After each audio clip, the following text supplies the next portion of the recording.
ઓમ ગણેશ.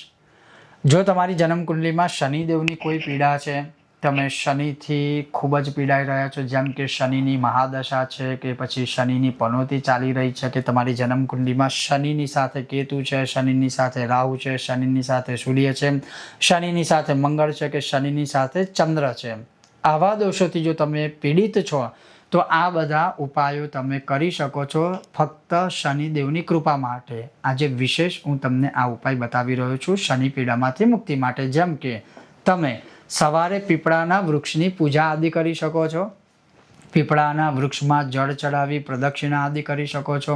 પીપળાના ઝાડને સ્પર્શ કરવા માત્રથી શનિદેવ ખૂબ જ પ્રસન્ન થાય છે, તો પીપળાના વૃક્ષને સ્પર્શ કરવો.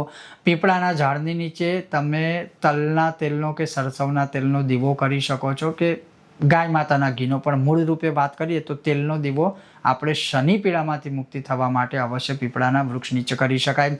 પીપળાના વૃક્ષ નીચે બેસીને શનિ ચાલીસા, શનિ કથા કે શનિના મંત્ર જાપ કરી શકો છો. આટલું કરવા માત્રથી પણ શનિદેવની પીડા તમને શાંત થશે, કૃપા પ્રાપ્ત થશે. પછી શનિદેવને પ્રસન્ન કરવા કાળા રંગના વસ્ત્ર, કાળા અડદ કે કાળા અડદની દાળ, આ જે બધું છે, અથવા લોખંડનું દાન કે લોખંડથી બનેલી વસ્તુનું દાન તમે કોઈ મંદિરમાં કોઈ બ્રાહ્મણને અથવા તો તમને જેને યોગ્ય લાગે એને તમે આ દાન કરી શકો છો. એ દાન કરવાથી પણ શનિદેવ ખૂબ જ ખુશ થશે. ત્રીજા નંબરમાં કે શનિ મંદિરમાં કે શનિદેવની ઉપર તમે તેલનો અભિષેક કરો, સરસવ કે તલના તેલનો, એનાથી પણ તમને ખૂબ જ લાભ થશે. એ જ રીતે શનિદેવની આગળ અથવા શનિદેવના મંદિરમાં તમે દીવો કરી શકો છો. દીવો કરવા માત્રથી પણ શનિદેવની કૃપા પ્રાપ્ત થશે. એ જ રીતે જે શનિદેવના મંત્ર જાપ છે, એમાં તમને સરળ ને સહજ મંત્ર કહું તો ઓમ શમ શનૈશ્ચરાય નમઃ, એના યથાશક્તિ મંત્ર જાપ કરી શકો છો. યથાશક્તિ એનાથી પણ શનિ પીડામાંથી તમને મુક્તિ મળશે. અને કહેવાનો અર્થ એવો છે કે શનિ પીડામાંથી મુક્તિ જોઈએ તો આનાથી વિશેષ અમાસ બીજી કઈ હોઈ શકે? શ્રાવણ મહિનો, એમાંય શનિવારી અમાસ. ત્રીજા નંબરમાં કે શનિદેવની કથા છે વિક્રમ રાજાવાળી, એ તમે સાંભળી શકો અથવા વાંચી શકો છો.